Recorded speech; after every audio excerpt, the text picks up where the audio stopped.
वातावरणीय बदल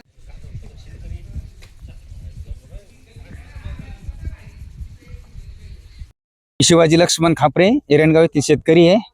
यावर्षी जे काही वातावरणात बऱ्यापैकी बदल झाल्यामुळे आणि कांदा पिकावरती अतिवृष्टी झाल्यामुळे रोपांचा अडचण आल्यामुळे काही लोकांनी बाजरी गहू आणि हरभऱ्यासारखी पिकं निवडली, काही लोकांनी फळपिकं निवडली।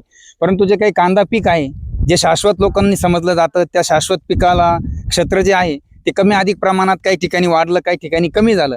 परंतु त्यामध्ये जे काही रोग जो आहे, रोग आणि कीड नियंत्रणासाठी अमाप खर्च शेतकऱ्यांना करावा लागतोय, तरी त्यापासून पाहिजे तसं रिझल्ट जो आहे त्याचा ते आउटपुट शेतकऱ्यांना मिळत नाही।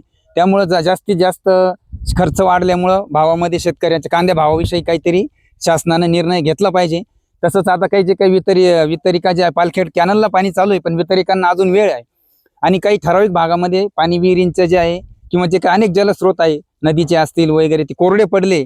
त्यामुळे कांदा पीक, गहू पीक, इतर पिकांना जे आहे पाण्याची आता गरज आहे, वापसा अवस्थेमध्ये भुकाच्या अवस्थेत आहे।